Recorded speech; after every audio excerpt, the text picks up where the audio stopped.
మా కరీంనగర్ ప్రతినిధి శ్రీకాంత్ అందిస్తారు. శ్రీకాంత్, చెప్పండి, అక్కడ కొండగట్టు ఆంజనేయ స్వామి ఆలయంలో ఈ తలనీలాలకు ఇచ్చే టెండర్ల గురించి ఏదో అవకతవకలు జరిగినట్టు టెండర్ల విషయంలో, అదేవిధంగా తలనీలాలు తక్కువ ధరకే టెండర్ను అప్పగించినట్టుగా ఆరోపణలు ఉన్నాయి. దీని గురించి మీ దగ్గర ఉన్న విషయ సమాచారాన్ని చెప్పండి. Good evening. ఏదైతే సుప్రసిద్ధ పుణ్యక్షేత్రమైన కొండగట్టు ఆంజనేయ స్వామి దేవాలయం తెలంగాణతో పాటు ఆంధ్రప్రదేశ్, మహారాష్ట్ర నుంచి కూడా పెద్ద ఎత్తున ఇక్కడ భక్తులు వస్తూ ఉంటారు, తమ మొక్కులు తీర్చుకుంటారు.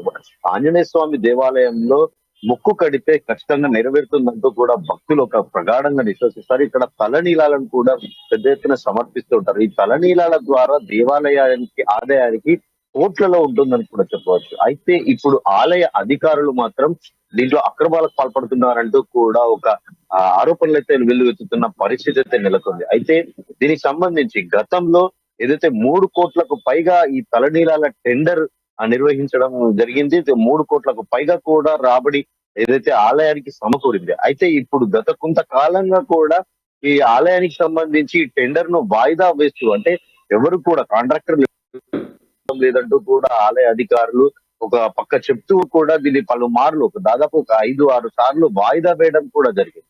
అయితే చివరిగా నిన్న జరిగిన ఏదైతే ఈ వేలం దీనికి సంబంధించి ఆ టెండర్ ప్రక్రియను కూడా పిలవడంతో సీల్డ్ కవర్ లో దాదాపు 2 సీల్డ్ కవర్లు టెండర్ రావడం జరిగింది. అయితే ఓపెన్ గా చేసిన దాంట్లో మాత్రం 1,60,00,000 ఈ టెండర్ ఒక కాంట్రాక్ట్ ఎక్కించుకుంది. అయితే ఇదంతా కూడా అధికారులు కుమ్ముక్కై చేశారంటూ కూడా ఒక ఆరోపణ వెల్లువెత్తుతున్న. అయితే గతంలో 3 కోట్లకు పైగా ఈ తలనీలాల టెండర్ వచ్చినప్పుడు ఈసారి 1,00,00,000 కంటే దాదాపుగా పెద్ద ఎత్తున కూడా ఈ వ్యత్యాసం ఉండడంతో కూడా భక్తులంతా ఒక ఆందోళన, అంటే ఏదైతే ఆలయ అధికారులు దీనిపై ఏదైనా అక్రమాలకు పాల్పడుతున్నారంటూ కూడా ఆరోపణలు వ్యక్తమవుతున్న పరిస్థితి నెలకొంది.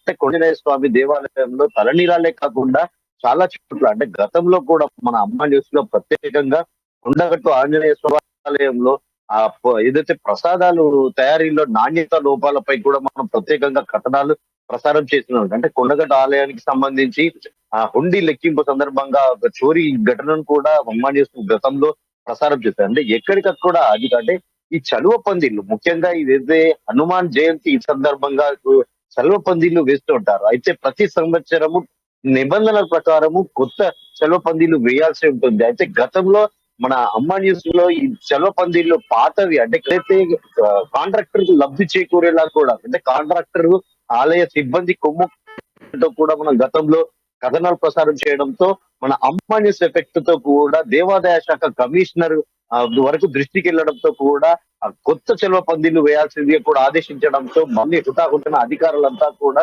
అక్కడ చలువ పందిళ్లు మార్చడం, అంటే దేవాదాయ శాఖకు సంబంధించి కమిషనర్ అమ్మ న్యూస్ ప్రచారాలను గమనించి వారికి మళ్ళీ మందలించడంతో కూడా, అంటే ఇలాంటి అక్రమాలు ఎన్నో చోటు చేసుకుంటున్నాయి.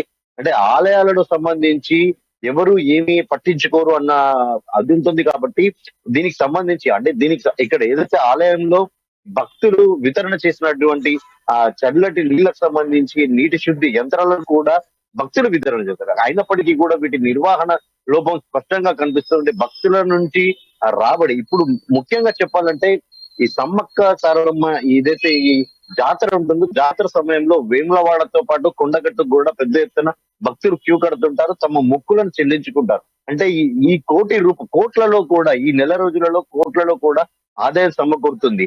అట్లాంటి తరుణంలో కూడా ఈ తలనీలాలు ఇంత తక్కువ ధరకు కోట్ చేయడం ఏంటంటూ కూడా ఒక ఏదైతే ఆరోపణలు అయితే వ్యక్తమవుతున్న పరిస్థితి అయితే ఉంది. ముఖ్యంగా శ్రీకాంత్, చెప్పండి, ప్రస్తుతం అక్కడ ఉన్నదానిలో అంజన్న అంటే తెలంగాణలో కొండగట్టు అంజన్న అంటే తెలంగాణలో కాక ఆంధ్రప్రదేశ్లో కూడా ఇప్పుడు తెలిసిన పరిస్థితి. రానున్న శ్రీరామనవమికి ఏంటి, హనుమాన్ జయంతికి అయితే ఏంటి, అక్కడ పెద్ద ఎత్తున భక్తుల తాకిడి అనేది కూడా విపరీతంగా ఉంటుంది. ఇలాంటి ఎంతో పేరు ప్రఖ్యాతులు గాంచిన అలాంటి పరిశుద్ధ ఆలయం దగ్గర మరి ఇలాంటి అవకతవకలకి ఉండడానికి ప్రధాన కారణం ఏంటి? అధికారులు చూసి చూడనట్టు వదిలేయడానికి కూడా ప్రధాన కారణం ఏంటి? ప్రధానంగా ఏదైతే ఈ హనుమాన్ ఆలయం ముఖ్యంగా మనం చెప్పుకోవచ్చు, సినీ నటుడు పవన్ కళ్యాణ్ అత్యంత సెంటిమెంట్ గా భావించడము, తన వారాహి వాహనాన్ని ఈ కొండగట్టు ఆంజనేయ స్వామి ఆలయంలో పూజలు చేపించడం కూడా ఒక సెంటిమెంట్ గా కూడా, అంటే ఇంత పెద్ద పుణ్యక్షేత్రాన్ని ఆ ఆలయ అధికారులు మాత్రం ఎక్కడికక్కడ అవకతవకలకు పాల్పడుతున్నారంటూ కూడా ఆరోపణలు అయితే లేకపోలేదు. అయితే దీనికి సంబంధించి ఇక్కడ ముఖ్యంగా చెప్పుకోదగ్గరంటే ఏదైతే అసిస్టెంట్ అంటే ఒక ఉద్యోగి ఇప్పటికీ బదిలీపై వెళ్లాల్సి ఉండగా కూడా తాను చాకచక్యంగా తన తెలివితేటలతో అదే స్థానంలో కూడా కొనసాగుతూ కూడా ఆ అంటే కొంత ఏదైతే చక్రం తిప్పుతున్నట్టుగా కూడా కొన్ని ఆరోపణలు అయితే ఉన్నాయి. అంటే ఆ వ్యక్తి ఇక్కడ కీలకంగా కూడా వ్యవహరిస్తుంటాడంటూ కూడా మనకు ఒక సమాచారం అయితే అందుతుంది. అతను అతని కనుసన్నల్లోనే ఏది జరిగినా కూడా అతని కనుసన్నల్లోనే, అంటే కేవలం ఇది ఇక్కడ పూజారులకు వచ్చే ఆదాయంలో కూడా, అంటే ఎవరైనా భక్తులు కానుకలు హుండీలో కానుకలు వేయడం కాకుండా ఆ ఏదైతే ఆలయ పూజారులకు సంబంధించి ఆ చిల్లర గాని అట్లాంటి దక్షిణ సమర్పించుకుంటుంటారు. అంటే వీరికి వచ్చే ఆదాయంలో కూడా, ఆ పూజారులకు వచ్చే ఆదాయంలో కూడా ఆ అధికారి ప్రమేయం ఉంటుంది. తనకి వాటా ఇవ్వాల్సిందిగా కూడా ఒక నియమ నిబంధన ఉంది అంటూ కూడా ఒక ఆరోపణలు అయితే వ్యక్తం అవుతున్న పరిస్థితి. అంటే ఇక్కడ ఏది చేసినా కూడా ఒక అధికారి తన కనుసన్నల్లోనే ఇదంతా ఆలయ నిర్వహణను శాసిస్తున్నాడని కూడా కొంతమంది చెప్తున్న పరిస్థితి అయితే ఉంది.